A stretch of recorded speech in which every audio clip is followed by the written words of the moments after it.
Udah kelihatan belum share screen-nya?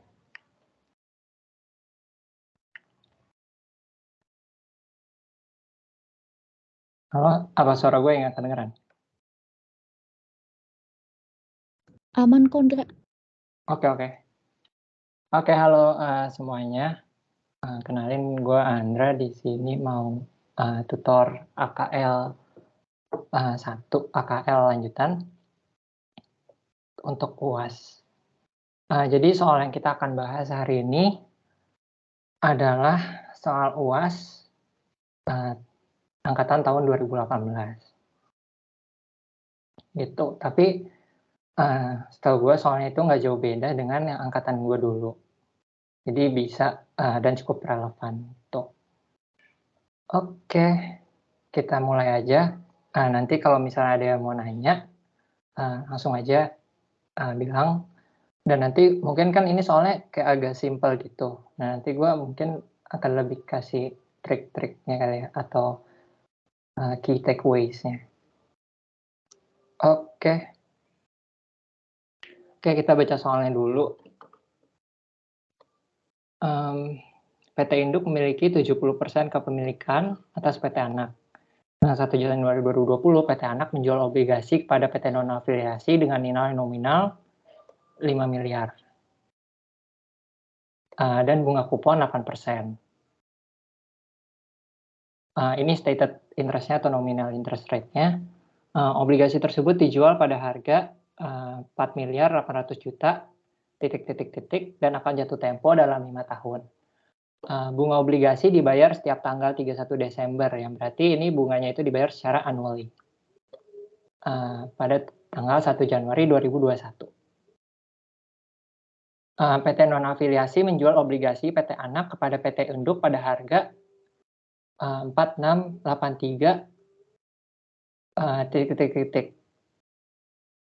Obligasi diamortisasi menggunakan metode suku bunga efektif atau effective interest method. Suku bunga efektif yang berlaku adalah 9% pada 1 Januari 2020 dan 10% pada 1 Januari 2021. Berikut ada tabel amortisasinya udah dikasih untuk yang PT anak. Ini juga udah dikasih untuk yang PT induk. Oke. Pertanyaan pertama diminta hitunglah keuntungan kerugian konstruktif atau constructive gain or loss yang timbul dari transaksi jual beli obligasi tersebut, sertakan perhitungannya. Oke. Sebelum kita bisa ngitung ini, kan kita harus buat amortization tabelnya dulu. Nah, mungkin kalian mungkin udah tahu caranya gimana. Tapi kita ngitung bareng-bareng aja, biar remind juga. Nah, untuk ini yang pertama dari PT anak dulu, atau si issuer-nya.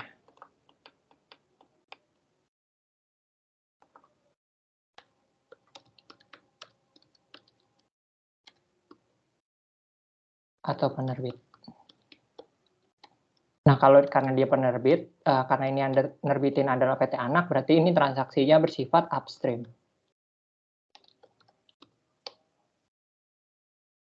Oke, kita mungkin bisa mulai. Yang pertama, kita kan dikasih tahu nih, si PT anak nerbitinnya berapa. Dia bilang nerbitinnya 4805 517 437. Nah, interest paid-nya itu kan, atau nominal interest rate-nya berarti interest rate kupon dikali sama face value-nya kan. 100 juta.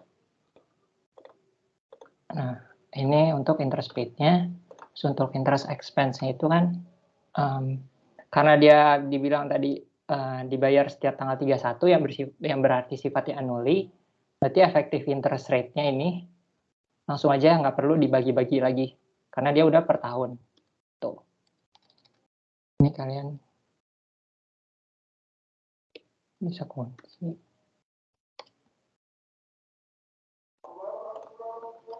Nah, untuk ini kalian bisa kurangin ini.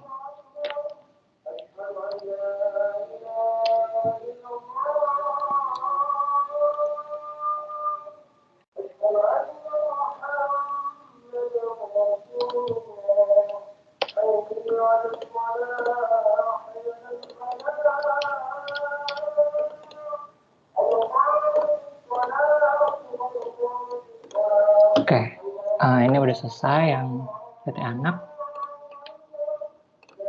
Selanjutnya yang PT induk atau si pembelinya. Carrying amount-nya udah dikasih tahu. Tadi dia beli di angka 4683.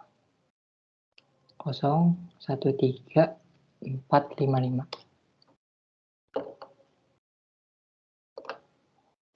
Interest receive-nya sama 400 juta juga kan, karena nominal atau stated interest rate-nya nggak berubah.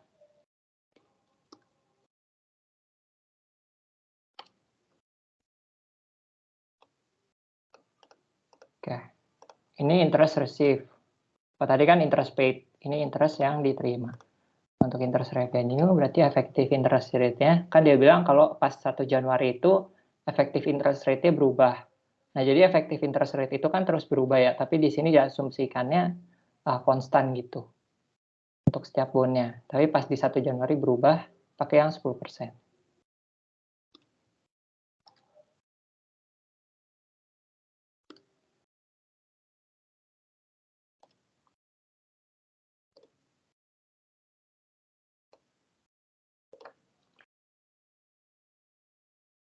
Ini amortisasinya tinggal ini dikurang ini.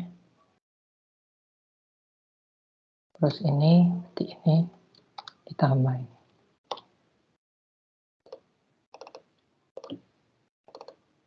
Nah, ini pembulatan aja ya. Ini harusnya jadi 5 miliar juga. Tuh. Oke, kan kita udah ngitung nih amortization tabelnya.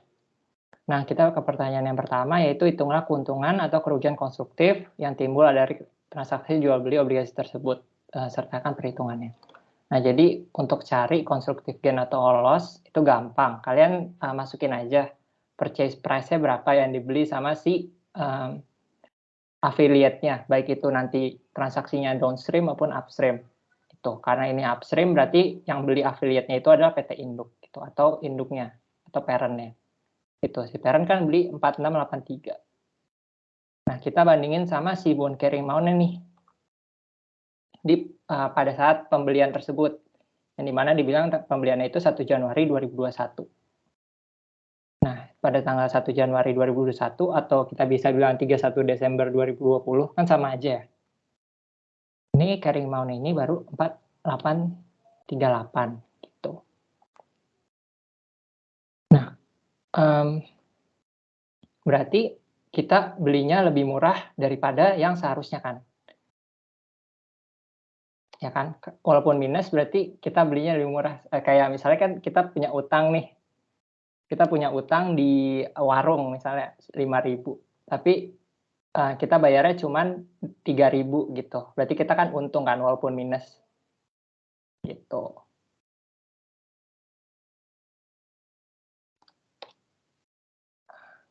Ini keuntungannya. Jadi untuk nomor 1 dia gain bukan loss gitu. Oke. Untuk nomor 1 ada mau nanya dulu?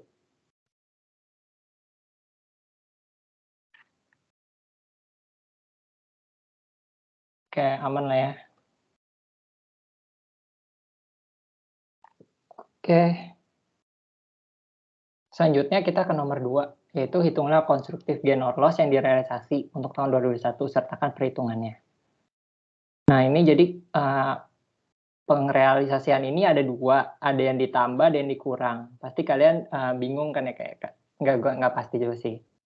Mungkin kalian bingung kayak kapan pada saat ditambah, kapan realisasinya itu dikurang.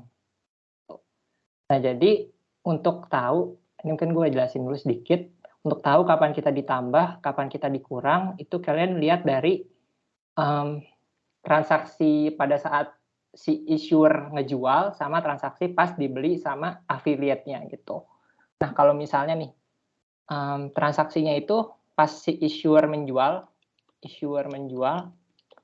itu transaksinya diskon atau di bawah face value gitu. Nah, kalau kayak gini kan konsepnya dia rugi ya, karena dia ngejual face value-nya 5 juta, atau dengan kata lain, misalnya 5 juta, di masa mendatang dia harus 5 juta, tapi pada saat ini karena diskon dia jual cuman dapat duit saat ini cuman misalnya 4.500.000 gitu. Gitu, kan dia rugi diskon. Nah, terus pada saat si affiliate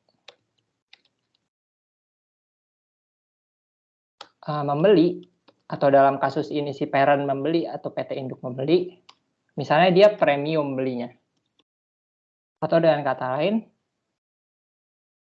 si face value-nya itu lebih besar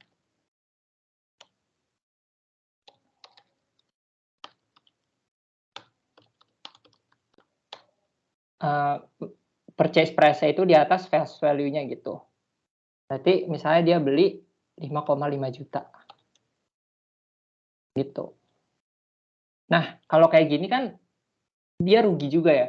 Maksudnya dia pada saat nanti pas dia dapat uang dari si issuer, dia cuma dapat 5 juta, tapi pada saat ini dia beli 5,5 juta gitu kan.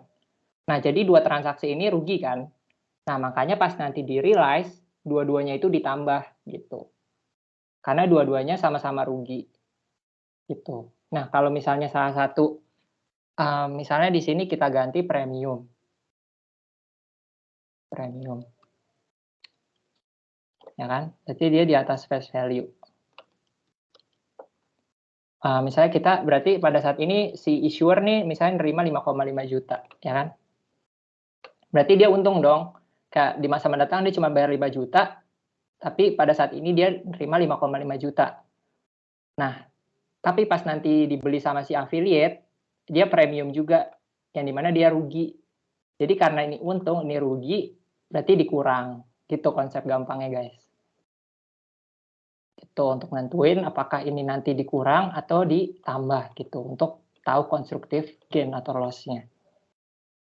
Gitu. Oke, kita langsung ke nomor 2 dulu, bahas jawabannya. Nah, kan si parent, dia belinya diskon ya.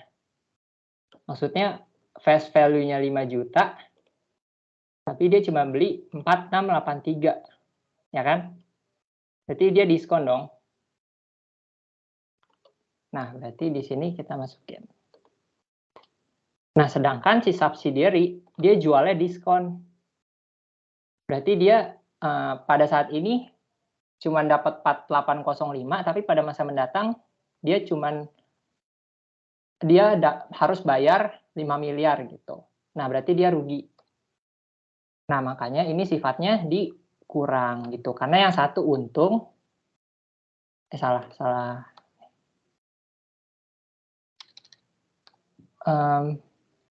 31 Desember 21 ya. Karena yang satu untung, nih si parent dia untung kan karena dia belinya di bawah face value. Tapi yang satu lagi dia rugi karena dia jualnya di bawah face value. Jadi dia dapat duit sekarang cuma 4805 atau 4838, tapi di masa mendatang dia harus bayar 5 miliar. Gitu. Jadi karena yang satu untung, yang satu rugi, berarti kita harus kurangin. Tuh, itu konsep gampangnya. Oke, itu untuk nomor 2. Ada yang mau nanya?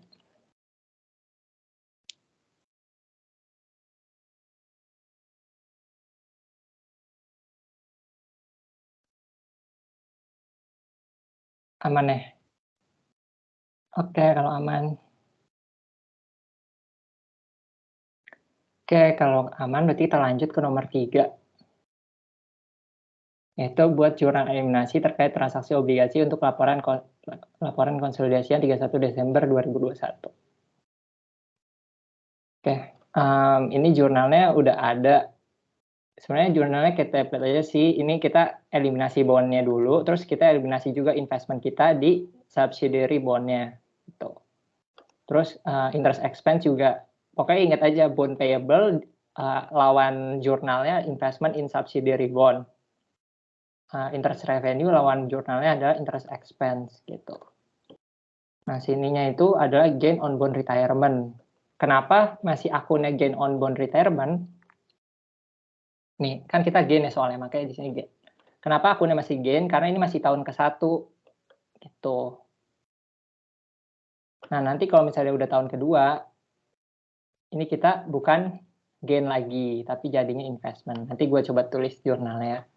Tapi kita masukin dulu angka-angkanya. Bond payable-nya berarti di 31 Desember 2021. Sini ya berarti. Interest revenue-nya yang di sini.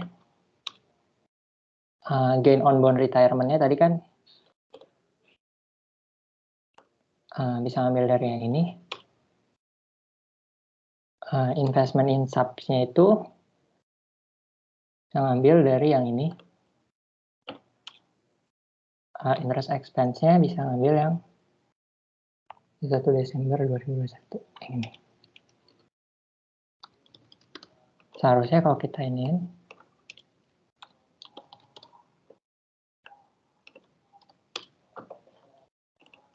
ya balance gitu. Jadi gini jurnalnya kalau di tahun ke-1, karena kan ini baru tahun pertama kan si itunya dia hold bond gitu. Ini kan periode 0 kalau di kayak materi time value of money ini kan ada period 0 ya. Ini period 1 gitu. Nah, kalau misalnya dia tahun kedua jurnalnya gimana? Kalau dia tahun kedua sama aja sih kayak gini. Tapi di sininya kalian ya. Kalian ganti jadi investment in apa nih PT namanya? PT anak. Sininya kita kalian ganti juga jadi NCI in NA. Kenapa ada NCI in NA? Karena tadi gue bilang ini sifatnya upstream gitu. Jadi harus memperhitungkan non-controlling interest. Gitu. Nah, kalau jurnalnya masih enggak sih. Jurnalnya masih sama tapi angkanya ngikutin yang di tabel yang terbaru. Berarti 31 Desember 2022 interest revenue-nya juga yang 2022 berarti yang ini. Investment-nya, nah ini harus kalian kurangin dulu sama yang udah di-realize di tahun sebelumnya, yaitu yang ini. Yang, yang ini. Yang 32.880. Jadi, nilai ini berarti ini dikurang sama ini. Oke. Terus, kepemilikan kita kan tadi 70% ya. 70% dikali sama ini. Jadi, sisanya 30% kali ini. Investment in subsidiary bond-nya yang berarti yang 2022. Nah, interest expense-nya itu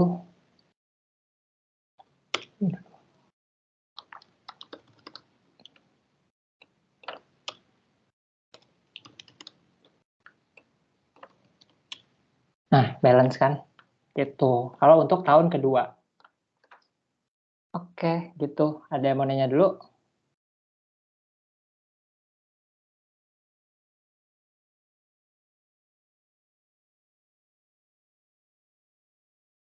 Aman ya? Oke, kalau aman.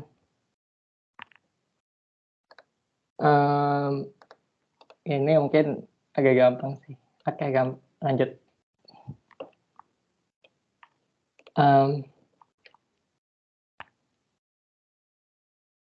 Oh ya, ini mau kasih tahu juga, ini tuh berlaku untuk tahun-tahun sebelumnya sampai masa tenornya datang gitu. Oke, lanjut ke nomor 2 kalau nggak ada yang mau nanya. Ke soal 2.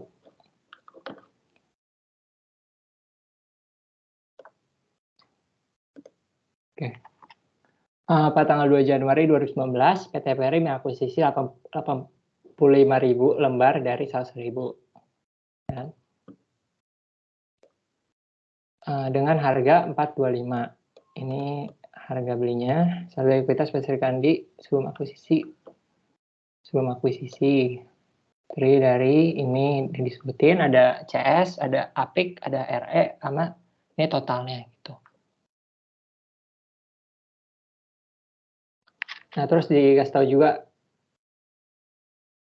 laba bersih yang diperoleh dan dividen tunai selama tahun 2019.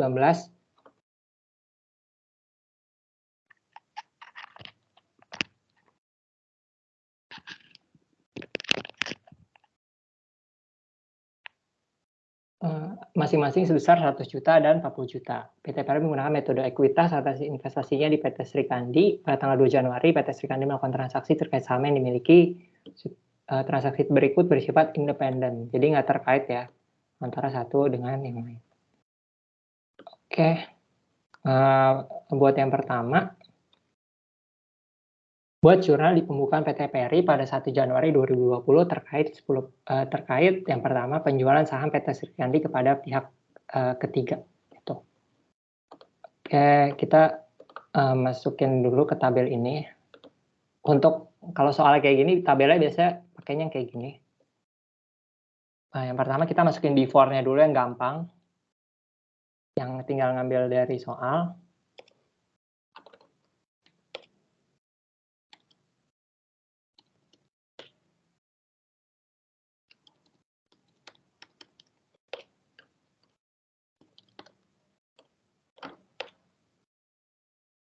Oke.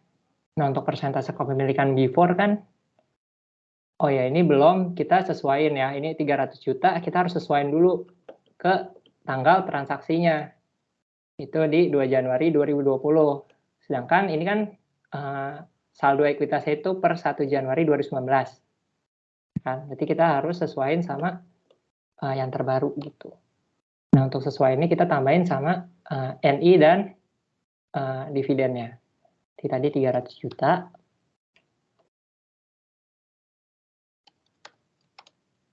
Tambah 100 juta kurang 40 juta ya. Berarti 60 juta.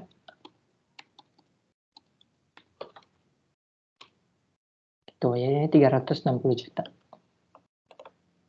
Nah, untuk afternya, ini kan transaksinya dia menjual 25 lembar saham baru ke pihak ketiga dengan harga 2.500 per lembar. Nah, berarti karena dia nerbitin saham baru, berarti sininya bertambah ya. Nilai common stock sama APIK-nya. Nah, dia kan berarti ini ditambah, dia kan nerbitinnya 25.000 kan ya. Terus dikali sama parnya 1.000. Jadi 125.000. Nah, ini juga APIK-nya juga bertambah.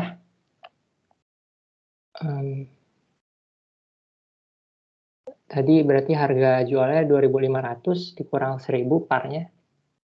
Jadi 1.500 dikali sama yang dia terbitin, 25.000. Gitu. Nah, retainernya kan masih sama ya, karena nggak ada perubahan. Ini totalnya jadi 622.500. Nah, persentase kepemilikannya tadi yang pertama 85.000 dibagi 100.000, 5%.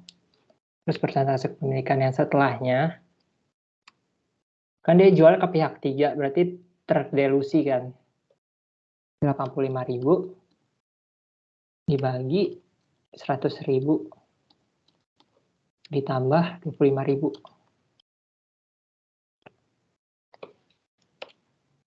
Jadi 68%. Nah, CINNA-nya berarti berapa nih? 476. Ini 423. Berarti difference-nya atau penurunannya sebesar 52.700. Nah, ini untuk jurnal itu karena dia investasinya turun, ini gini deh. Ini dikurang ini. Nah, ini kan investasinya turun nih dari 476 ke 423. Berarti investmentnya di kredit. Karena kan investment itu sifatnya aset kan. Nah, kalau turun berarti di kredit.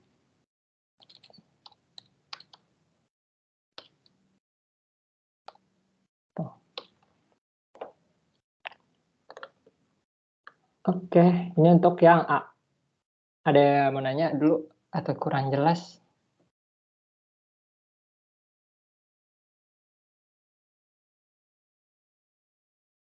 Aman ya?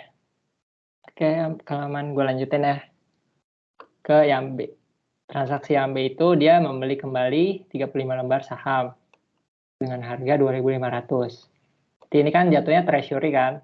Treasury stock atau treasury share. Karena dia sifatnya treasury, dia kan nggak ngurangin komponen ini.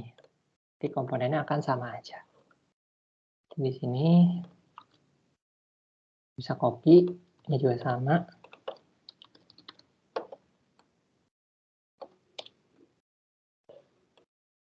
Sama, tapi kita kurangin sama treasury stock. Kan kalau before-nya kan dia asumsinya nggak ada treasury kan di sini nih. Berarti di sini dia harganya 2.500 dikali 35.000. 7.500.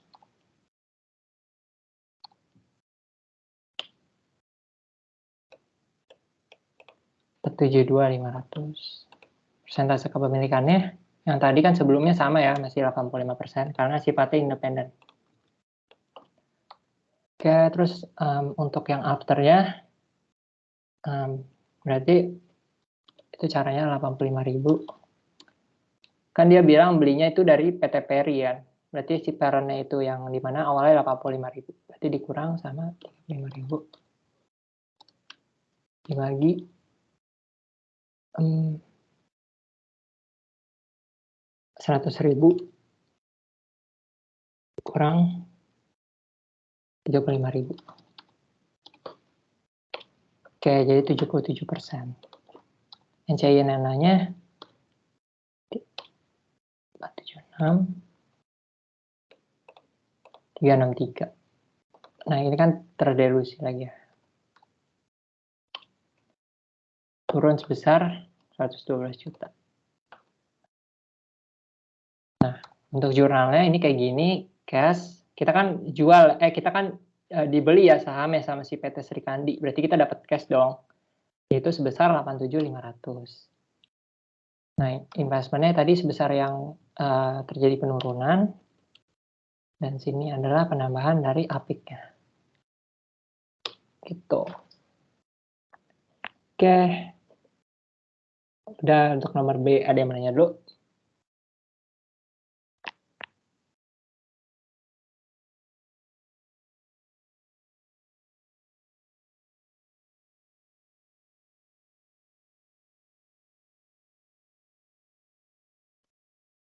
Oke, kalau nggak ada.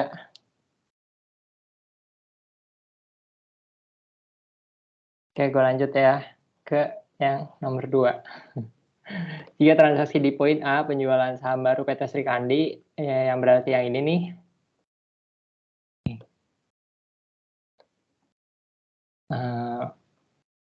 Menyebabkan PT Peri kehilangan kendali atas PT Sri Kandi. Jelaskan metode akumulasi pesawat yang diterapkan PT Peri atas saham PT Peri yang dimilikinya. Nah, untuk jawab nomor ini sebenarnya tergantung penurunan. Kan dia hilang kendali doang kan bilangnya. Tapi nggak bilang sampai dia kehilangan pengaruh signifikan atau enggak. Gitu. Kalau pengendalian tuh jatuhnya konsolidasian. Gitu. Nah, kalau misalnya dia kehilangan pengendali sampai maksudnya kehilangan pengendali tapi pengaruhnya masih sifatnya signifikan. Oke, bentar. Nah, kalau misalnya dia kehilangan kendali tetapi persentase kepemilikannya masih bersifat signifikan yaitu 20-30%, PT Peri tetap harus menggunakan equity method tapi tidak melakukan konsolidasian itu.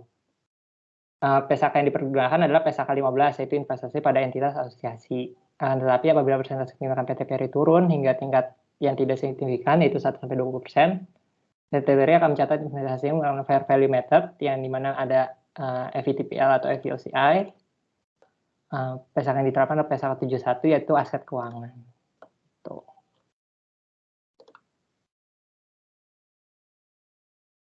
Ada yang mau nanya, guys? Itu untuk jawaban nomor 2.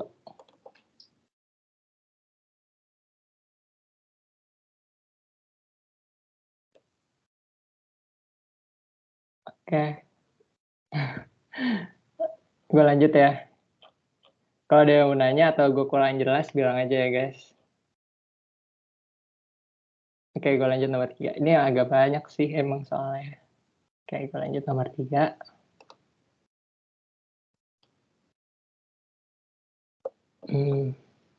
Kita baca soalnya dulu. Polo Polycorp mengakuisisi 90% kepemilikan Sanurco. Kepemilikannya 90%, 20 Oktober 2012. Melalui pertukaran hak suara. Polo Polycorp menerbitkan 8.000 lembar saham senilai parnya itu 10 untuk mengakuisisi 27 lembar saham senilai 5 parnya 5. Nah, pasar saham yang diterbitkan Polo Poly adalah 247.500 pada tanggal tersebut.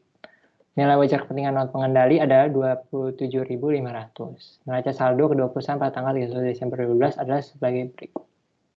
Ini udah dikasih tahu nih neraca saldo dari parent, ini subsidiary-nya. Untuk tahun 2012, sebelum akuisisi, Sanur melaporkan penjualan 205.000, HPP-nya 126.000, penyusutan 16.000, dan beban lain-lain 18.000. Sanur membayar dividen sebesar 20.000 pada bulan April. Yang dimana ini sebelum akuisisi, karena akuisisinya ada di Oktober. Dan 10.000 pada bulan November. Yang dimana ini setelah akuisisi. Itu Polo Poly juga membayarkan dividen sebesar 40.000 pada tahun 2015.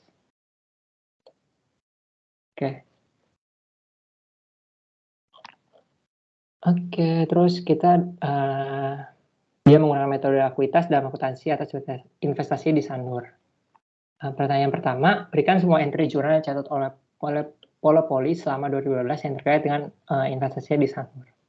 Nah, sebelum kita bisa nyatat jurnalnya atau equity method jurnalnya, kita harus tahu dulu nih dari total yang di sini mana aja yang setelah akuisisi.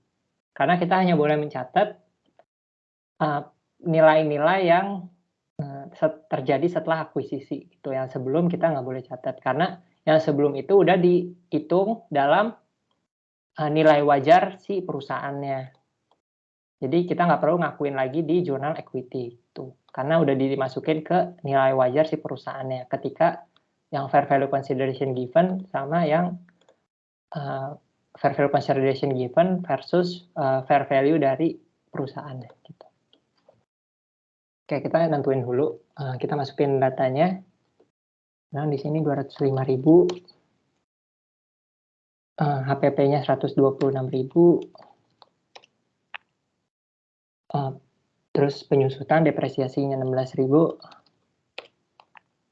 Sama dibilang beban lain-lainnya 18.000. Ini yang before acquisition. Nah, berarti untuk nyari after-nya kita tulis totalnya dulu. Tuh. Nah, totalnya kan sales-nya dibilang 250.000 ya. Terus COGS-nya itu adalah 145.000. Ya 145.000. 145.000, 20.000. Depreciation expense-nya dan other expense-nya itu 25. Nah, untuk cari berarti kan kita kurangin aja kan. Gitu. Nah, ini untuk net income-nya tinggal ini dikurang sum dari expense.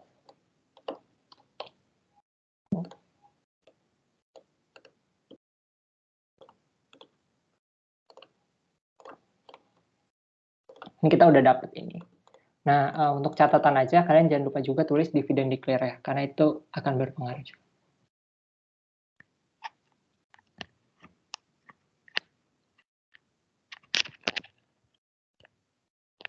Oke, dividend declare kan dibilang nih, yang bulan April, Sanur bayar dividen sebesar 20.000 pada bulan April, yang berarti ini jatuhnya sebelum akuisisi. Kan akuisisi Oktober, jadi 20.000. Terus dia bilang, dan 10.000 pada bulan November, yang dimana ini setelah akuisisi. Tuh. Nah, totalnya itu sebenarnya bisa kalian tambahin lewat sini, atau kalian untuk cek mastiin benar nggak soalnya, kalian bisa lihat juga di sini. Nah, ternyata benar, total itu 30.000.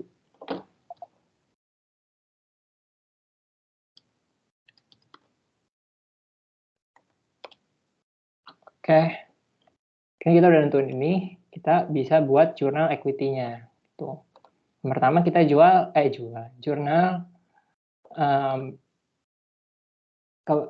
investasinya dulu pada saat investasi di 20 Oktober 2012. Nah, jurnal itu kan dia bilang kalau misalnya nilai pasar saham yang diterbitkan oleh Polopoli adalah 247.500. Berarti itu adalah fair value consideration given atau yang dibayarkan.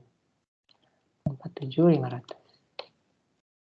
Oke. Nah, dia bilang di sini kan biasanya itu kalau di sebelum UTS ini kan lawan transaksinya kas ya. Tapi di sini dibilang dia tukar hak suara gitu. Jadi ini dia nerbitin saham. Nah, untuk cari tahu berapanya, kita kan dibilang nih parnya itu adalah, kan dia nggak ngasih tahu nih market value dari sahamnya berapa. Tapi dia cuma ngasih tahu nilai pasar saham yang diterbitkan adalah totalnya 247.500 gitu. Jadi kita nyari common stock-nya dulu. Di parnya 10 dikali yang diterbitin 8.000. Nah, selisihnya itu udah pasti masuk ke APIK. Gitu, 167.500. Nah, setelah itu kita nyatet juga pendapatan dari subs. Ini jurnal biasa. Pendapatan dari subs, tapi yang boleh diakuin hanya sebesar yang kita yang setelah kita akuisisi, yaitu 15.000. Kali kepemilikan kita 90%. Gitu. Nah, selanjutnya kita ngakuin dividen declare yang setelah akuisisi juga sebesar kepemilikan kita aja 60.000. Oke, udah selesai yang pertama. Ada yang mau nanya dulu?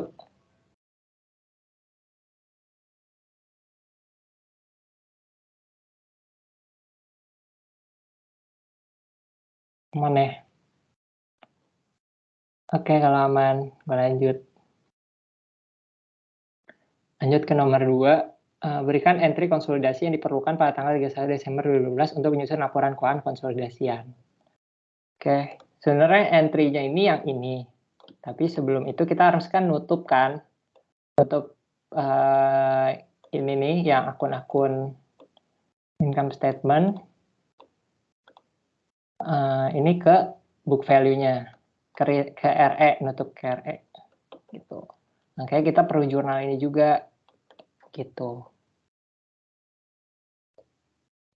Sebelum kita bisa jurnal yang ini. Karena kan kita nggak bisa tahu kan totalnya berapa kalau misalnya kita nggak jurnal di sini. Sedangkan ini dikasih taunya tuh pada awal tahun. Gitu, 31 Desember 2012. Tapi kan di sininya belum ditambahin KRE kan, karena ini masih neraca saldo. Bukan balance sheet. Gitu. Jadi kita perlu jurnal ini dulu. Nutup si sales dan akun-akun income statement. Nah, sebenarnya kita bisa ngambil dari sini. Enaknya gitu kalau kalian udah bikin perhitungannya, kalian bisa ambil dari sini, di track aja. Terus dividen declare juga bisa ambil dari sini.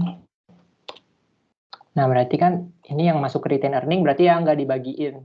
Jadi net income dikurang dividen declare 25.000. Gitu. Oke. Kan kita udah tahu nih retain earningnya akan menambah 25.000. Tuh, berarti harusnya di sini nanti nilai akhirnya tuh akan nambah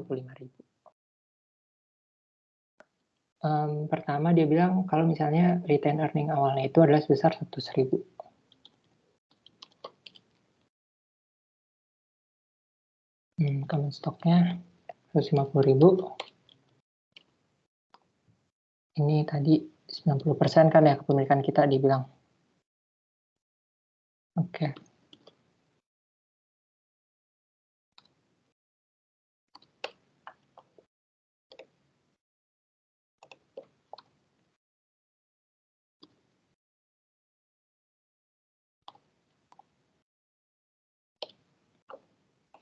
Oke, 25. Terus tadi net income-nya adalah sebesar 45.000 yang sebelum akuisisi. Sedangkan dividen declare-nya adalah sebesar 20.000. Kalian bisa tarik ke bawah.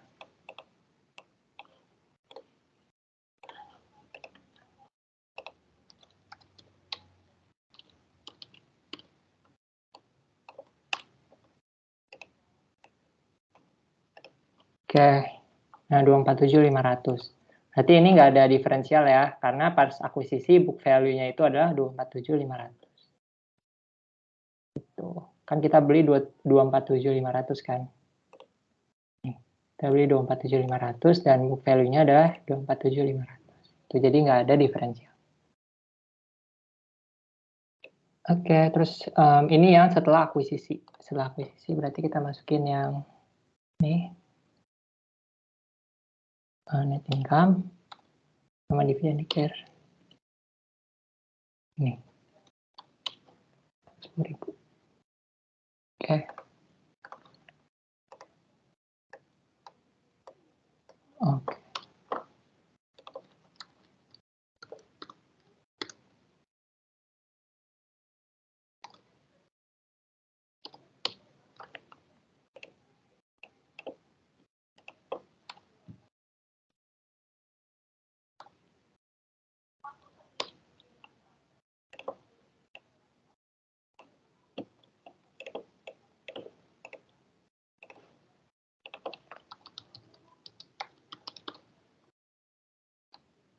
Tinggal di sum.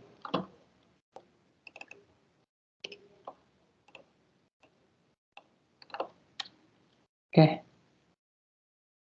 Udah selesai. Ini tinggal kalian masukin aja sih. Common stock-nya berarti ngikutin yang ini. Yang terakhir, kalau common stock tuh ikutin yang terakhir ya. Nah, untuk return earning kita ngikutin yang awal, tapi yang setelah akuisisi. Yang berarti yang 125. Income from Sanurnya yang setelah akuisisi juga, berarti yang ini. NCI-nya yang ini, yang setelah akuisisi juga. Investment in Sanurnya berarti yang ini, yang terakhir.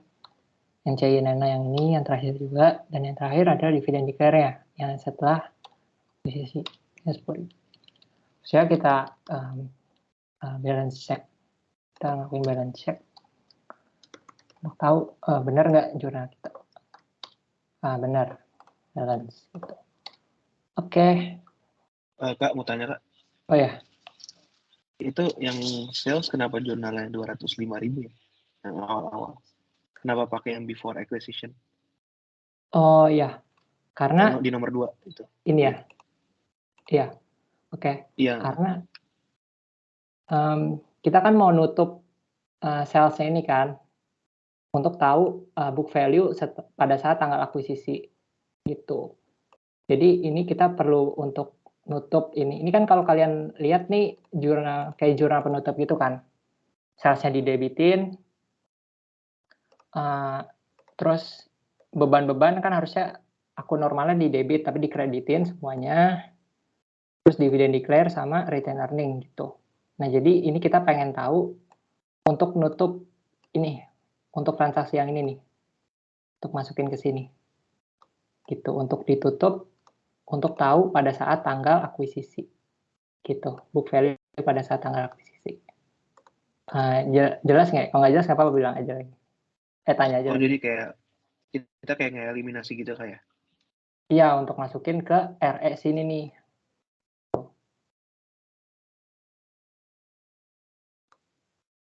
Oke Kak, thank you Kak. Oke. Ada yang mau nanya lagi?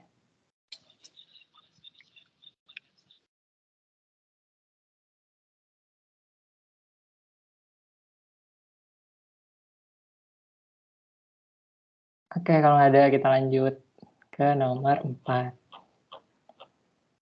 Nah, nomor 4 ini terkait dengan foreign currency transaction. Gue nggak tahu kalian keluar atau enggak, tapi di angkatan gue nggak keluar. Jadi, nggak apa-apa kita belajar. Kita coba kerjain aja.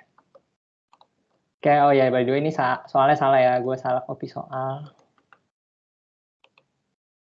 Ini untuk yang pertama, ini yang untuk yang kedua.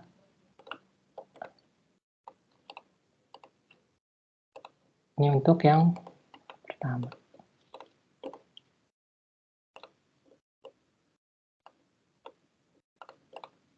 Nah, untuk soalnya itu yang ini. Oke.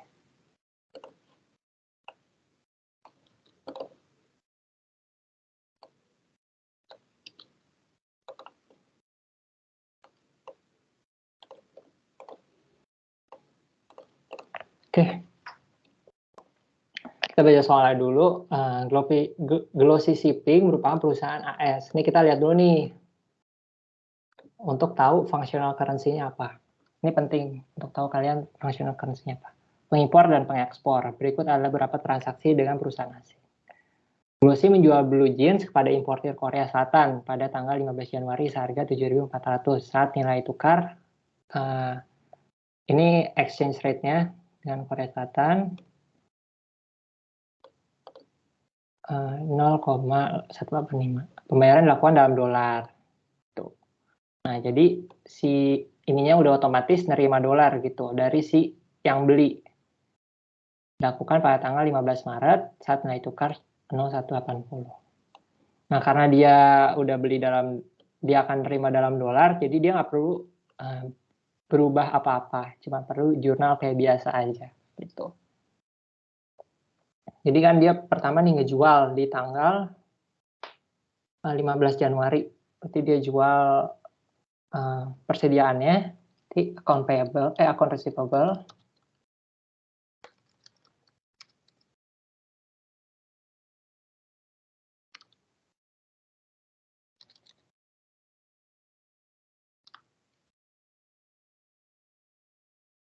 Account receivable terhadap sales revenue. Ya kan? Karena dia jual persediaannya dan belum dibayar. Jadi account receivable sebesar 7.400. Kenapa kita nggak rubah? Karena dia udah nerima dalam dolar, pembayaran dilakukan dalam dolar. Gitu. Kan ini kita nyatat si Glossy Shipping kan, yang perusahaan AS. Jadi kita nggak perlu ngerubah-rubah apa lagi. Karena kita udah otomatis terima dari si importir Koreanya ini dalam bentuk dolar gitu. Jadi kita nggak perlu ubah apa-apa lagi. Yang kedua, berarti pada saat dibayar, yaitu pada tanggal 15 Maret, saat nilai tukarnya 0,180. Ini nggak pengaruh juga karena kita udah otomatis nerima dalam dolar gitu. Jadi yang akan berpengaruh dari transaksi ini adalah si importir Korea Selatannya, bukan di kitanya, karena kita udah otomatis nerima dalam dolar. Jadi karena kita dibayar, berarti kita dapat cash. Ini account receivable. Account receivable sebesar 7.400. Sama juga. Gitu. Ini untuk yang nomor 1. Ada yang mau nanya dulu?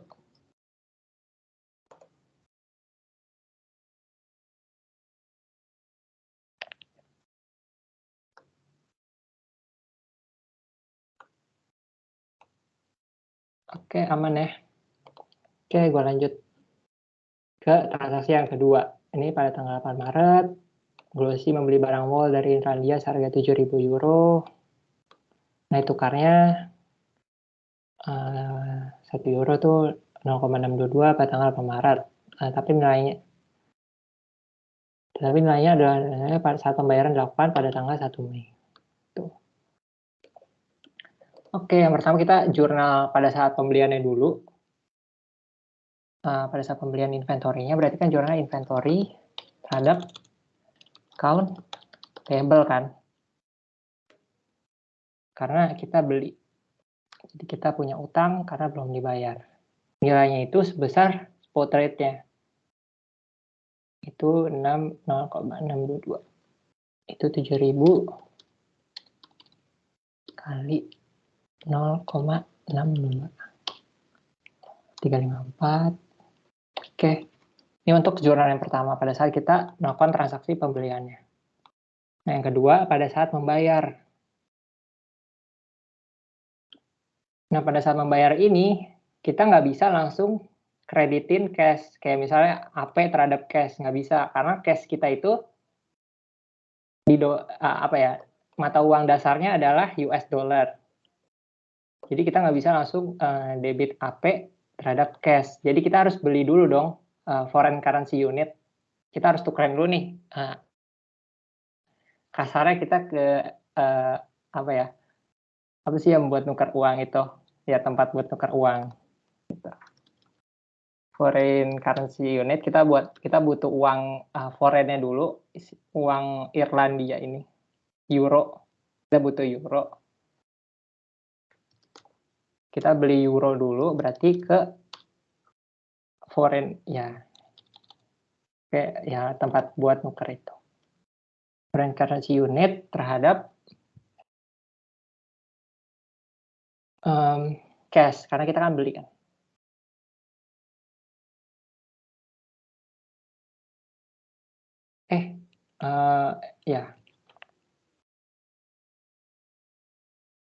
Terhadap cash.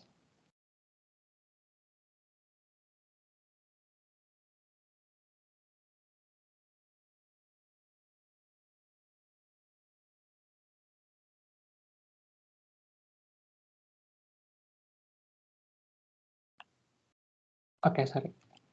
Ya, terhadap cash, foreign currency unitnya kita beli $7.000 juga, 7.000 euro dikali sama pada saat kita beli. Itu pada saat spot rate-nya. Itu 0,610. Tuh. Nah, kita kan udah punya nih foreign currency unit. Ya kan? Berarti kita bisa bayar dong si AP kita ini, si account payable-nya. Kita bayar account payable, terus foreign currency unit terhadap, kan ini berubah nih, beda nih spot di tanggal 8 Maret sampai 1 Mei. Kita ngakuin foreign currency transaction gain. Translation gain.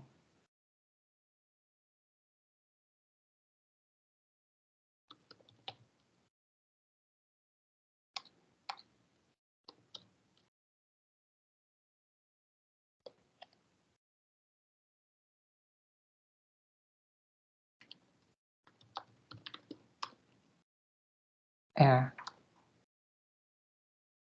AP-nya kan berarti tadi segini kan. Kita punya foreign currency unit segini. Oke, kita dapat gain perbedaan translation itu adalah sebesar 84. Oke, gue salah di ini. Kalau ada yang baca jawabannya berarti ada yang salah. Oke, gue ada salah sedikit di sini. Oke, ada yang mau tanya dulu terkait ini?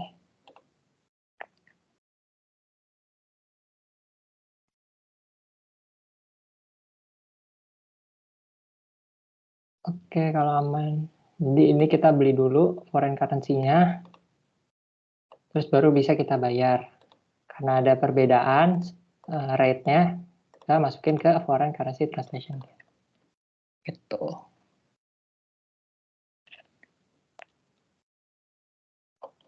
Oke, kalau nggak ada berarti gue lanjut ya ke soal nomor 5.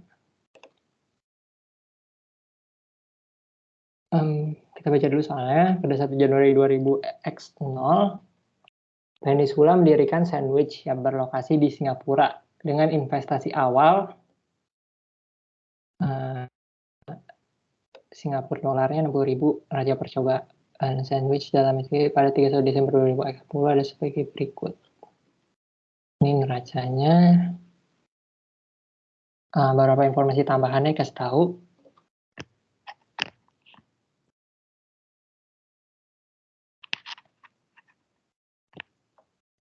Kasih tahu kalau functional currency Venezuela adalah USD dan Sandwich adalah SGD. Gitu. Mungkin gue jelasin sedikit. Kalian udah tahu? Gue mungkin jelasin sedikit aja bedanya antara local currency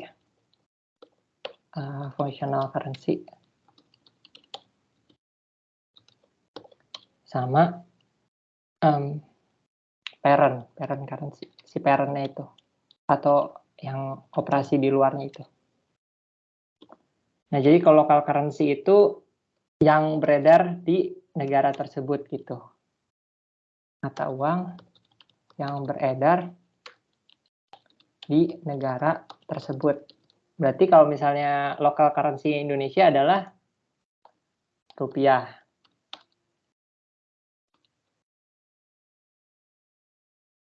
Tuh.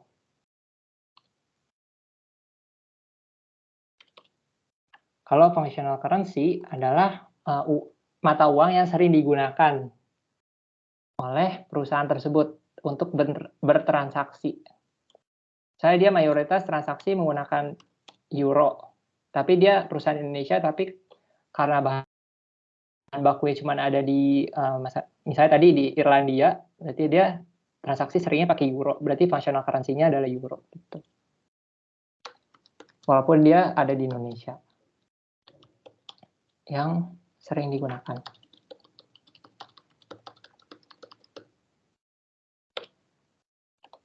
Gitu. Tapi nanti ada beberapa ininya lagi sih, ini kayak gampang, analisis gampangnya.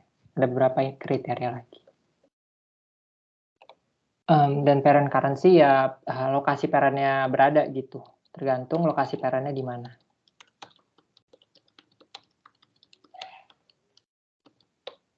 Gitu.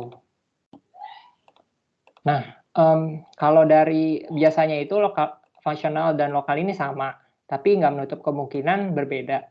Nah, kalau misalnya lokal dan parent, ini gue tambahin satu deh.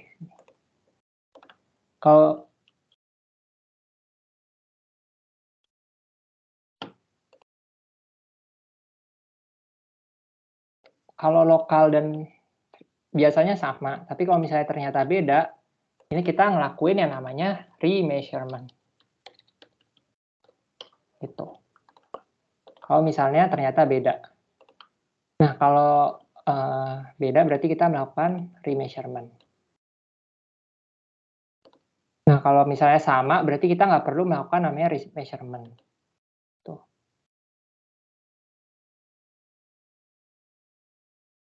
Nah, selanjutnya kan kita perlu nih convert dari mata uang yang sering kita gunakan ke mata uang parent. Itu, ini namanya translation. Gitu. Jadi yang biasa dilakuin itu translation, remeasurement ini jarang dilakukan karena lokal sama fungsionalnya itu biasanya sama. Gitu. Jadi jarang dilakukan remeasurement. Yang lebih sering adalah translation. Tuh. Nah, karena ini functional currency-nya si Peninsula USD, di perusahaan yang dibentuk nih, kan?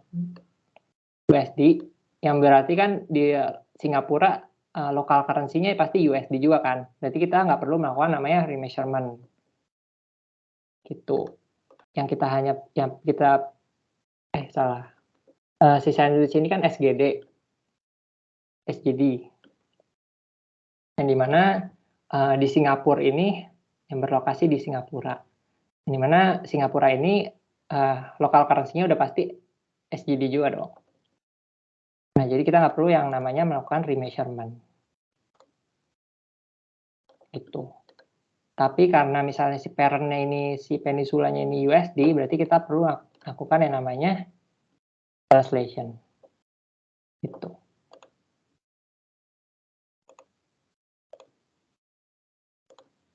Oke, nah, by the way ini belum gue pindah ke soal ini.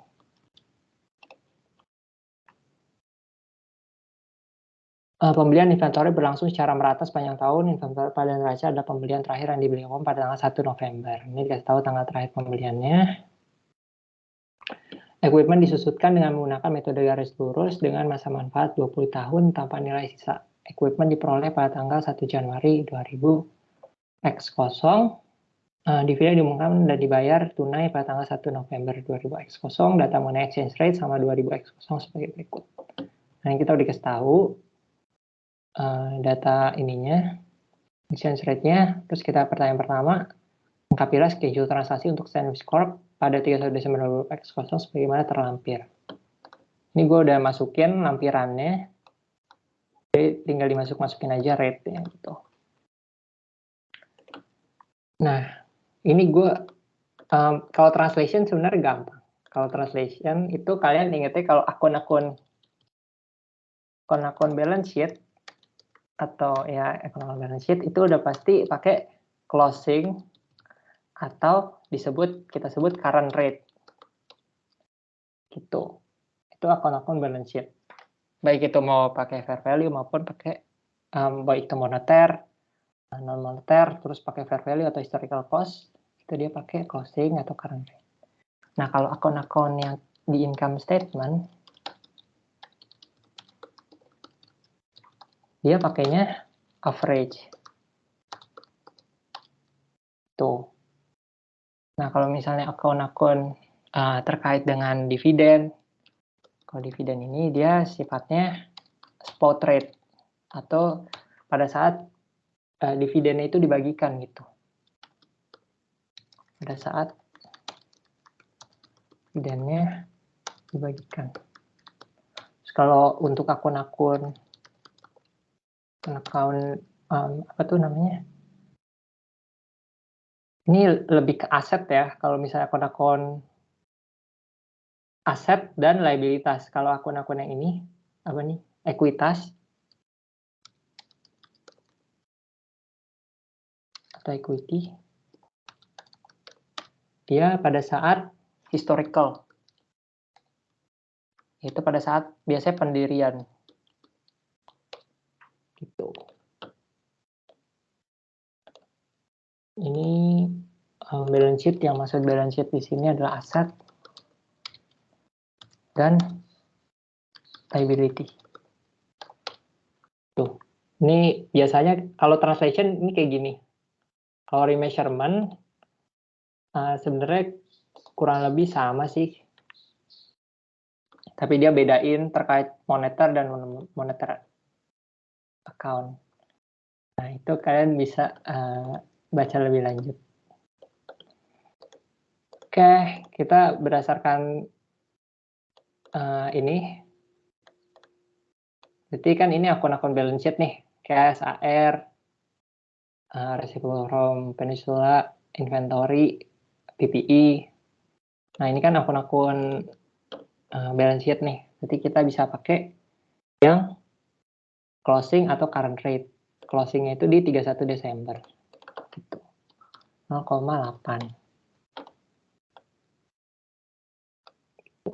Nah, ini kan akun-akun income statement nih. COGS, Depre, expense, sama OPEX. Jadi kita pakai akun-akun average. Kurs average-nya 0,75. Nah, untuk dividen, tadi kan dividen pada saat dividen dibagikan. Di sini dibilang dibayarkan tunai pada 1 November 2020X0. Itu November, berarti 0,77.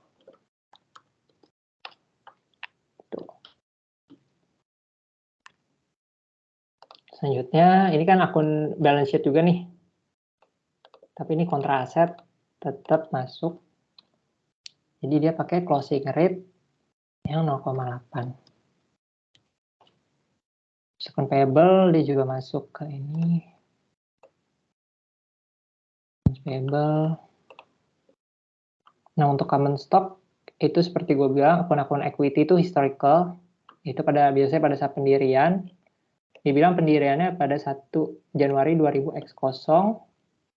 Yang berarti ini kursnya dikasih tahu 0,73. Gitu. Ini kan cuma common stock ya. Untuk sales kan dia akun income statement. Jadi dia pakai average lagi. 0,75. Tuh.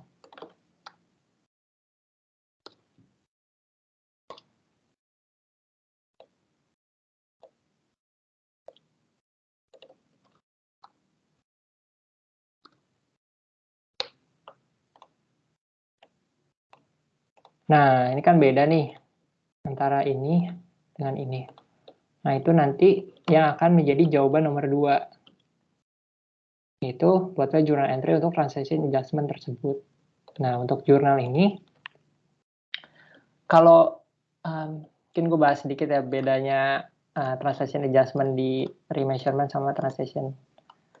Di translation sama di measurement. Nah, kalau di measurement ini, di translation ini masuknya ke OCI. Gitu. Investment terhadap OCI selisihnya. Kalau di remeasurement itu masuknya ke income statement atau profit or loss. Gitu. Kalau ini masuk ke equity, kalau misalnya di translation, kalau di remeasurement masuknya ke income statement. Gitu. Ada yang mau nanya?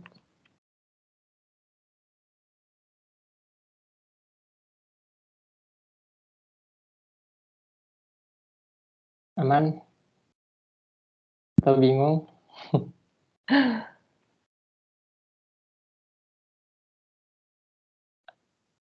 Oke, kalau aman. Gue lanjut ya. Ke soal nomor 6. Kalau bingung nanti bisa di akhir atau di pertengahan soal selanjutnya bilang aja. Ya, kalau mau balik ke soal sebelumnya. Oke, gue ke soal nomor 6. PTAB, kita baca soal dulu. PTABC sedang dalam proses menentukan segmen operasi yang dilaporkan dalam laporan segmen untuk tahun yang berakhir 31 Desember 2020. Anda sebagai manajer akuntansi yang bertanggung jawab membuat laporan segmen mengumpulkan informasi berikut. Nah, ini jadi informasi segmennya udah dikasih tahu, ada penjualan eksternal, internal, beban langsung, aset segmen. Nah, untuk tahun 2020 total beban operasi tidak langsung sebesar 400 juta. Nah, ini diperhatikan juga yang bawahnya. Beban bunga 80 juta, dan beban administrasi kantor pusat sebesar 300 juta. Beban operasi tidak langsung dialokasikan masing-masing segmen berdasarkan proporsi beban langsung masing-masing segmen. Beban bunga dialokasikan masing-masing segmen berdasarkan besaran aset masing-masing segmen. Nah, oke. Nah, gue pengen highlight di sini dulu. Kalau misalnya beban administrasi kantor pusat ini nggak masuk. Karena ini kan nggak terkait dengan operation ya. Kalau kalian ingat di AB, kan ada klasifikasi biaya tuh.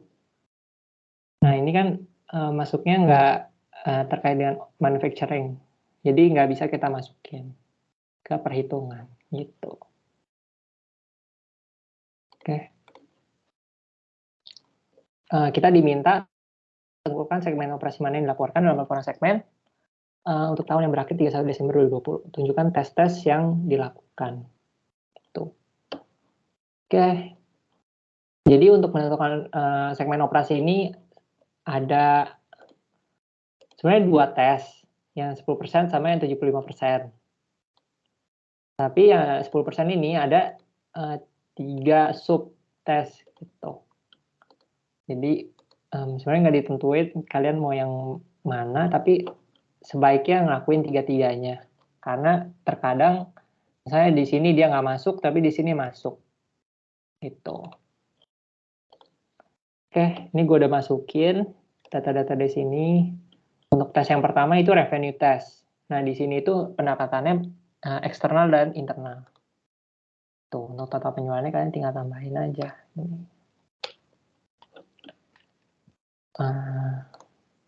Tambahin track. Sini udah selesai. Kalian bikin persentasenya. Untuk tahu dia udah ini belum. Untuk tahu berapa persentasenya. Ke sini.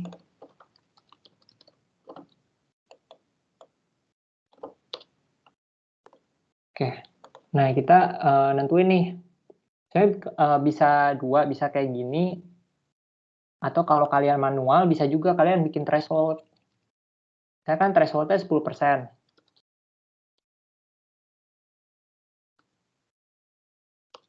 Thresholdnya 10%. Berarti thresholdnya itu adalah 10% dikali sama 41. Berarti semua yang lebih dari 411 itu masuk, yes gitu. Atau bisa juga kayak tadi 10%, kalian bikin persentasenya dulu, buat lihat mana nih yang di atas 10%. Nah, kalau kalian pakai Excel bisa pakai fungsi if aja biar gampang.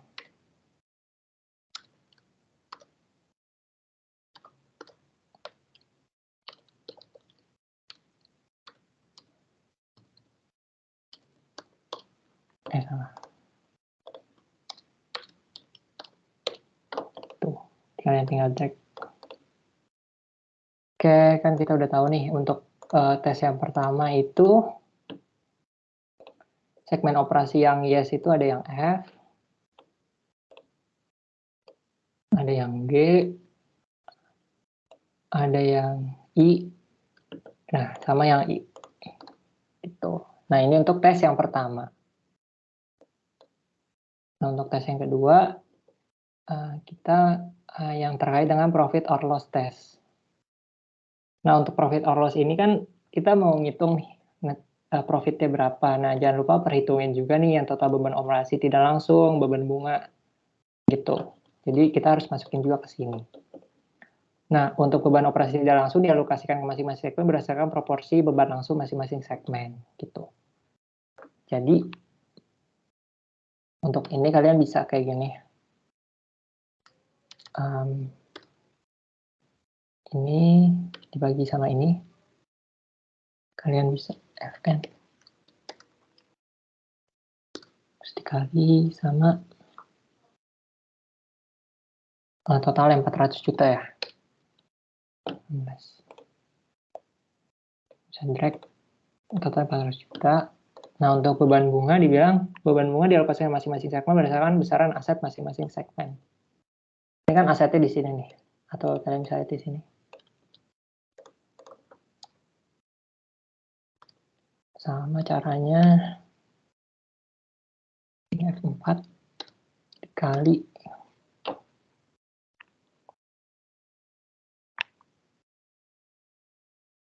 ini.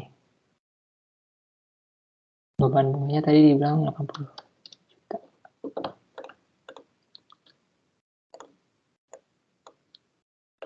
Betul. Nah, untuk profit or loss-nya berarti kalian tinggal kurangin aja. Jualan.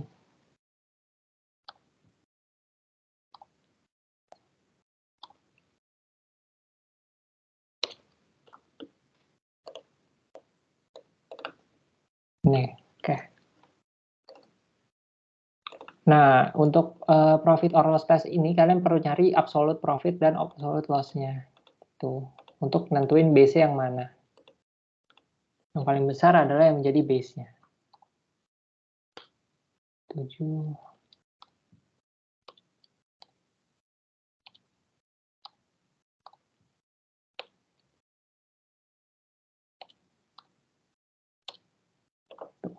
Nah, karena ini yang paling besar, berarti ini akan jadi base-nya.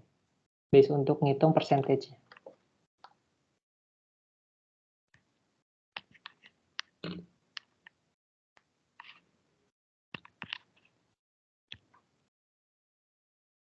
Oke. Ini lagi sama ini.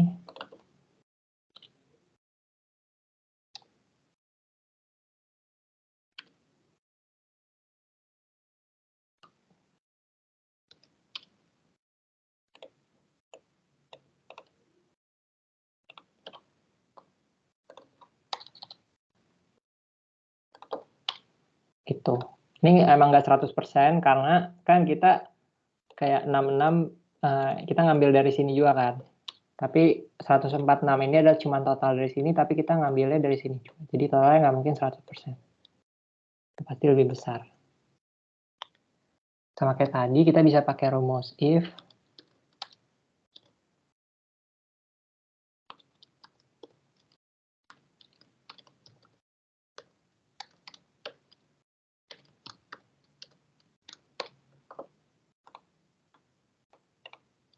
Oke. Udah ada hasil yes no-nya. Berarti untuk tes yang profit or loss test ini, yang dapat itu ada yang G, ada yang I, sama ada yang K. Tuh. Nah, makanya tadi gue bilang kan, kayak kalian ngakuin tesnya semuanya, karena kadang-kadang ada yang beberapa masuk di sini, tapi ada yang nggak masuk di sini, kayaknya contoh yang F. Ya kan nggak masuk nih di yang 10% profit or loss test. Tapi yang K di sini malah masuk, tapi yang di sini nggak masuk. Gitu. Selanjutnya, percentage of total set. 4. Untuk biasanya kita bisa ini.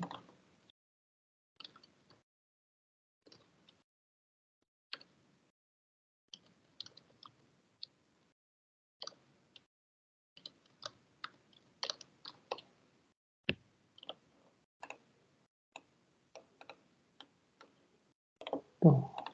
Nah, di sini kita bisa lihat yang lolos yang mana aja. Kurang lebih sama ya sama yang dua di atas. Ada F, ada I, ada K, ada G. Tuh. Nah, selanjutnya kan kita udah ngetes yang 10% nih. Kita lanjutin nih, tes yang ke 75%. Gitu. Kita mau tahu 4 segmen yang tadi ini masukinnya ke 4-4 ya guys. Karena kalau kalian lihat di itunya, guidance-nya, ini sifatnya OR, bukannya AND. Jadi bukan harus 3 lolos di semua tes ini baru masuk ke yang ini, tapi sifatnya OR. Jadi kalau kalian lolos yang ini bisa masuk ke sini. Gitu. Kan tadi yang lolos itu ada F, ada G, sama I, sama K. Berarti ini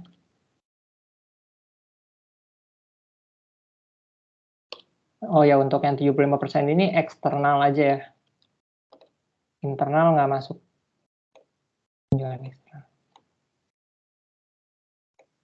Jadi kan yang masuk ada F, G, H enggak ya? H enggak, sama K. Tuh. Nah, kita lihat nih, apakah udah di atas 75% atau belum. Nah, ternyata ini udah lebih dari 75%.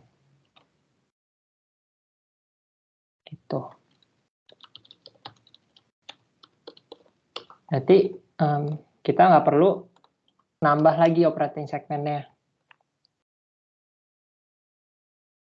Gitu. Karena udah lebih dari 75%. Jadi kesimpulannya adalah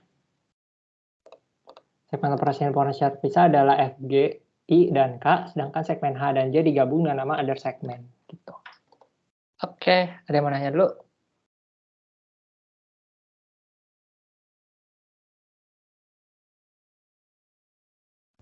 Kak, tadi buat yang 75% external revenue test itu angkanya dari mana buat persentasenya, Kak? Oke. Untuk persentasenya ini penjualan eksternal dibagi sama total. Oke, Kak, makasih, Kak. Oke.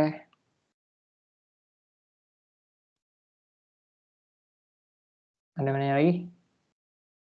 Kak mau nanya dong, kalau misalkan ini kurang dari 75%, berarti kan harus nambah segmen operasi lagi kan? Itu milihnya Iya. dari mana? Kayak maksudnya segmen operasi apa yang harus kita tambah gitu? Segmen operasi yang mana? Oke. Oke. Jadi kalau kalian misalnya nih di bawah 75%, untuk segmen operasi yang ditambah itu, kalian lihat dulu kayak apa ya, kesesuaian dengan segmen operasi yang ketiga ini, yang keempat ini yang masuk. Tuh, jadi ini lebih ke kriteria kualitatif. Gitu. Jadi kalian lihat dulu mana segmen yang kira-kira sesuai dengan yang 4 ini yang masuk, sama kira-kira segmen mana yang akan bertahan dalam jangka panjang gitu. Misalnya kita masukin yang ini. Nah, ini kan misalnya kita di bawah 75% ya. Saya 65. Ini seingat gue ya, 65%. Nah, kalau misalnya kita ngelihat dulu nih yang terbesar, yang akan nambahin kita ke segmen ini. Karena kan kalau misalnya terlalu banyak segmen yang dipisah, kan nggak baik ya kalau kalian baca lagi. Nanti akan membuat kayak overload gitu. Jadi pertama kita lihat yang terbesar dulu, gitu. Nah, tapi selain kita lihat yang terbesar, kita juga lihat kualitatifnya, kesesuaian dengan segmen lain, sama ini, kok kesesuaian, bukan kesesuaian, jangka ketahanan segmen tersebut, gitu. Kalau seingat gue waktu itu dibilang, kita lihat yang terbesar, terus lihat juga ketahanannya. Mungkin nggak tahun depan dia akan turun. Tuh, jadi dia bakal di bawah 75% lagi. Tuh, jadi kalau saya ingat gue, nanti bisa dipastiin lagi, tuh dia ngelihat yang terbesar dulu, karena kan kalau misalnya terlalu banyak informasi segmen kan nggak terlalu baik ya, kalau yang gue baca juga. Jadi kita lihat yang terbesar, terus lihat juga tapi kualitatif karakteristiknya, apakah dia akan bertahan di tahun depannya gitu. Kalau misalnya dia nggak akan bertahan, kita next ke yang selanjutnya gitu. Maksudnya bertahan di sini akan membuat total revenue-nya ini menurun gitu. Bukan menurun, persentasenya di bawah 75% lagi. Misalnya di tahun ini emang dia menambah sampai di atas 75%, tapi tahun selanjutnya kemungkinan dia untuk bertahan untuk menambah sampai di atas 75% gimana gitu. Itu sih kalau setahu gue, tapi nanti bisa dipastiin lagi. Oke, thank you, Kak. Oke.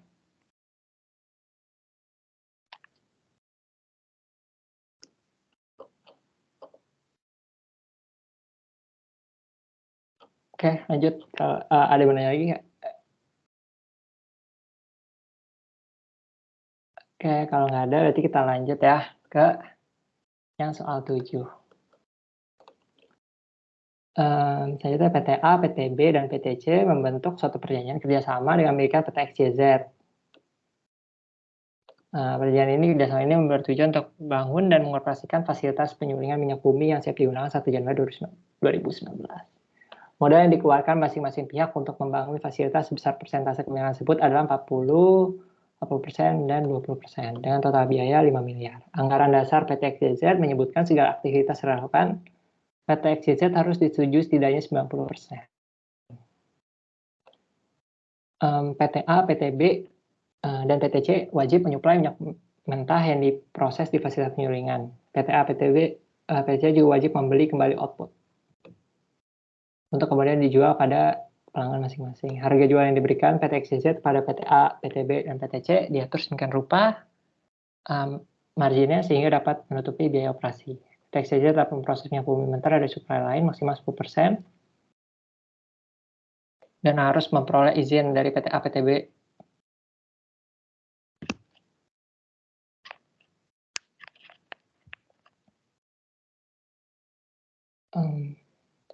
Ya, masa manfaat dari fasilitas penyulingan diperkirakan 10 tahun dengan nilai sisa 0. Oke, pertanyaan pertama, buat analisis bentuk perjanjian kerjasama pada kasus di atas. Gitu. Nah, kalau misalnya dia nggak ada ketentuan yang ini, gue mungkin ngejelasin dikit. Kalau misalnya dia nggak ada ketentuan yang ini, dia bukan joint operation maupun joint venture. Karena struktur pemilihannya bisa yang mana aja.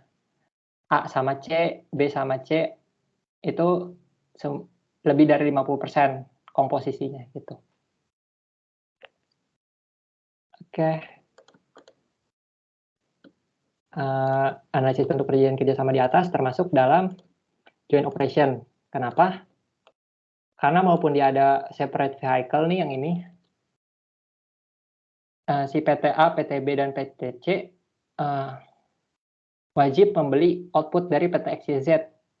Yang berarti PT XYZ ini hanya melayani si PTA, PTB, dan PTC gitu. Jadi secara tidak langsung nih ini termasuk dalam joint operation. Karena si outputnya itu harus dibeli lagi sama PTA, PTB, dan PTC. Tuh. Kan kalau kalian lihat di tesnya itu ada yang pertama separate vehicle.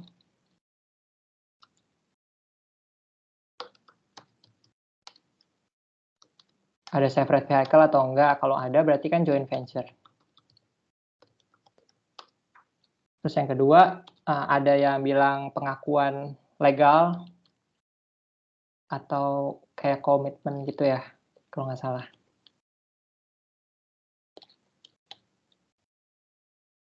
Komitmen dari apa ya, kayak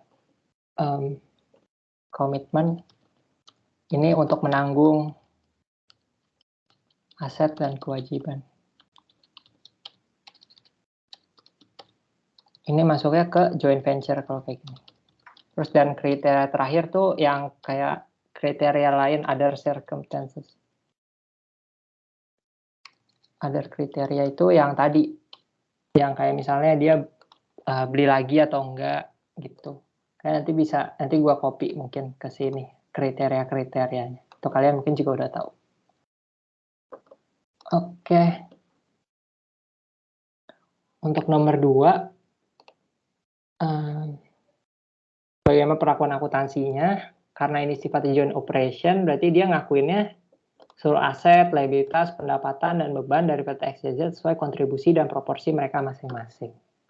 Gitu. Karena dia sifatnya bukan joint venture, yang dimana kalau joint venture kan cuma ngakuin net aset. Kalau misalnya karena dia joint operation, maka dia harus ngakuin seluruhnya, aset, liabilitas, pendapatan, beban dari PT XYZ. Gitu. Nah, untuk yang terakhir, bila PT XYZ dapat menjual output dari fasilitas produksi penyulingan kepada pihak ketiga dan hasil penjualan dikirimkan langsung kepada pemegang saham setiap bulannya sesuai persentase kepemilikan PTA, PTB, dan PTC, apakah jenis perjanjian kerjasama tersebut?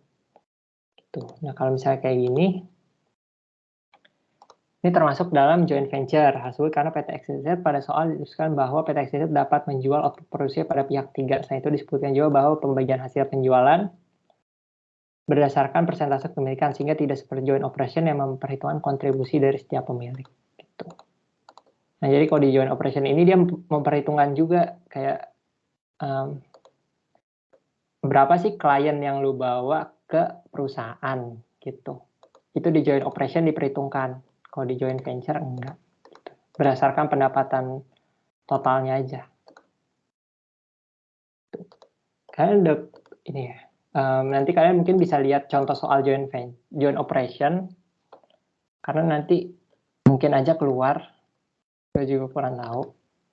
Jadi kalau di joint operation itu dia kalau di joint operation itu dia memperhitungkan kayak berapa sih klien yang dibawa ke separate vehicle ini.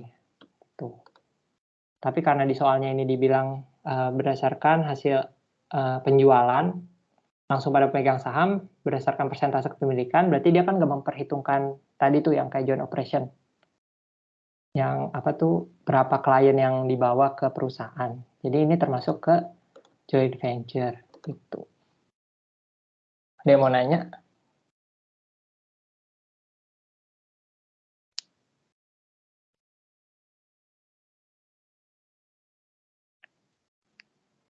Oke.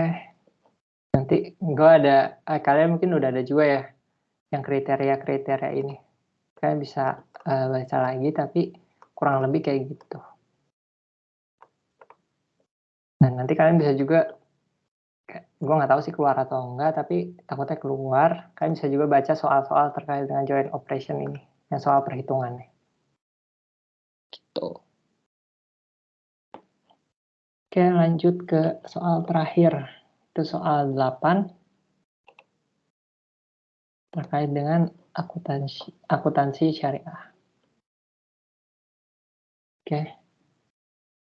Gue ada rangkumannya. Nanti mungkin bisa dibaca lagi sih. Kayak key takeaways-nya. Nanti gue mungkin kirim ke itunya. PTJ-nya.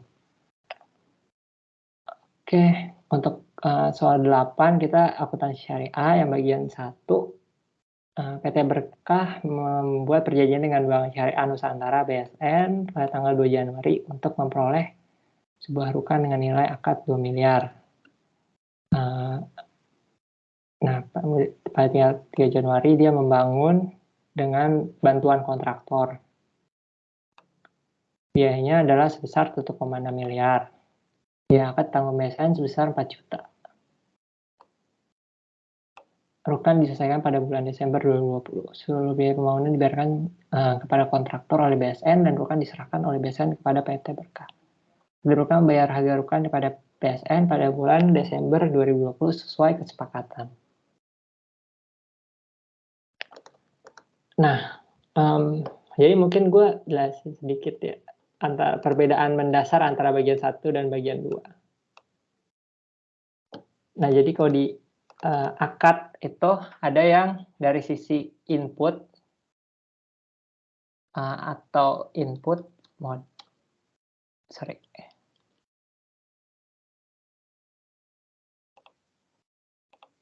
Ada yang dari sisi input, ada yang dari sisi output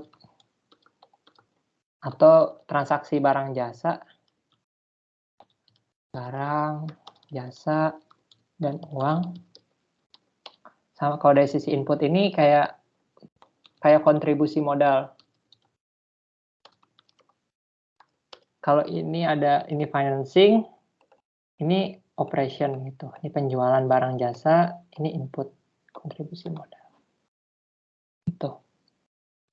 Nah, akad yang paling sesuai itu adalah akad istisna. Hal tersebut karena secara pengertian akad istisna adalah transaksi pembelian antara pembeli dengan penjual yang dimana aset yang dibeli memerlukan proses untuk pembuatan karena bersifat custom. Selain itu pada akad ini pihak penjual dapat menggunakan jasa pihak lain untuk menjalankan performance obligation-nya. Dengan demikian terdapat kecocokan antara kasus dengan akad istisna. Tersebut karena pada kasus disebutkan bahwa PT Berkah memesan rukan pada BSN yang dimana untuk rukan ini memerlukan proses pembuatan sesuai dengan keinginan PT Berkah atau sifatnya custom. Selain itu BSN juga menggunakan jasa pihak ketiga yaitu kontraktor untuk menjalankan performance obligation-nya. Gitu. Oke, itu untuk nomor 1. Bagian A, ada yang mau nanya dulu?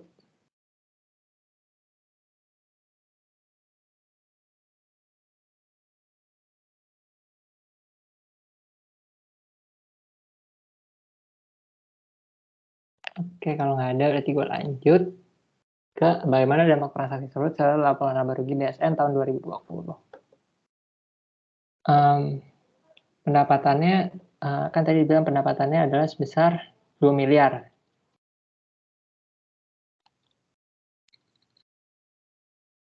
Yaitu dari si PT Berkah.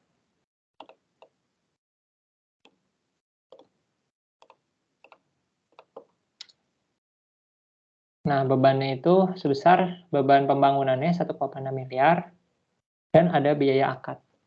Itu 4 juta.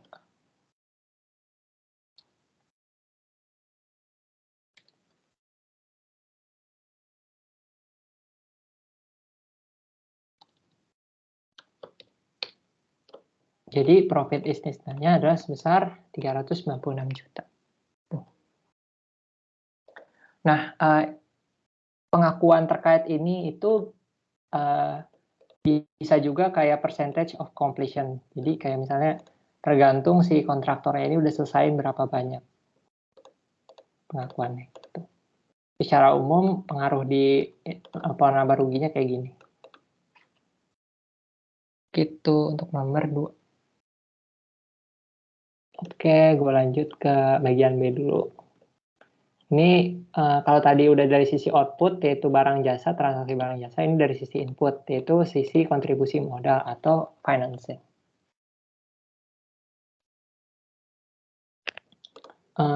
BSN lagi, nanti perjanjian dengan PT Jaya untuk mencampurkan modal dalam usaha garmen. BSN mencetor kas 2 miliar dan 10 unit mesin produksi. Dengan total nilai wajar 1 miliar. PT Jaya menyerahkan keahlian dan menyetor dana kas. Pembagian hasil didasarkan pada perbandingan BSN dan PT Jaya 40-60.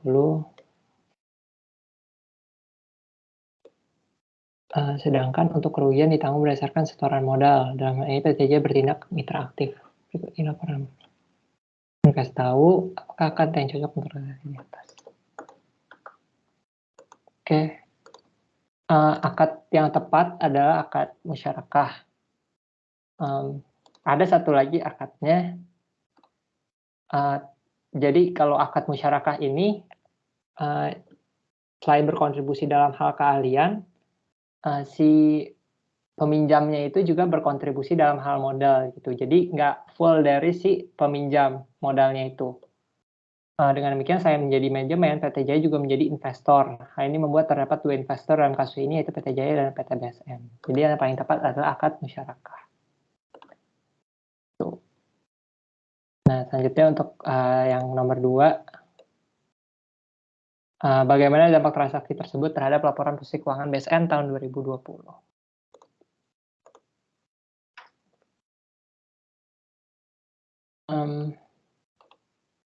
Ini bisa dilihat ini untuk dampak transaksinya. Yang pertama, dampaknya itu tingkat kasnya akan akan turun. Karena kan dia bilang dia menyetor kas kan ke PT Jaya itu sebesar 2 miliar, berarti kasnya akan turun sebesar 2 miliar. Terus dia juga nyetor 10 unit mesin produksi dengan total nilai wajar 1 miliar. Jadi tingkat nilai mesinnya akan mengalami penurunan sebesar 1 miliar. Gitu. Selanjutnya dia kan jadi investasi. Yang 2 tambah 1 ini kan jadi investasi. Makanya tingkat nilai investasi musyarakah BSN akan meningkat sebesar 3 miliar. Dan yang terakhir, tingkat nilai kas BSN akan meningkat sebesar 1,2 miliar. Yaitu berdasarkan pembagian ini nih. Yang atas dasar laba kotor. Jadi 40% dikali sama laba kotor itu 3 miliar. Jadi kasnya itu akan naik 1,2 miliar. Gitu. Oke, itu untuk nomor 2. Ada yang mau nanya dulu?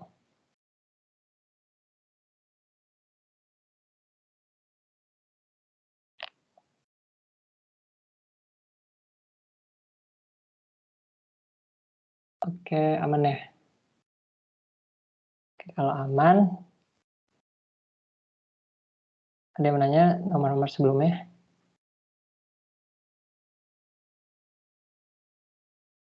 Oke, kalau nggak ada, kalau udah aman berarti nanti mungkin gue bisa share rangkumannya mungkin. Nanti gue lihat lagi. Kalau nggak ada berarti udah sih untuk pembahasan soalnya. Untuk soal UAS AKL-nya. Berarti sekian pembahasan soal UAS AKL, tutor UAS AKL-nya. Good luck untuk gue stop share.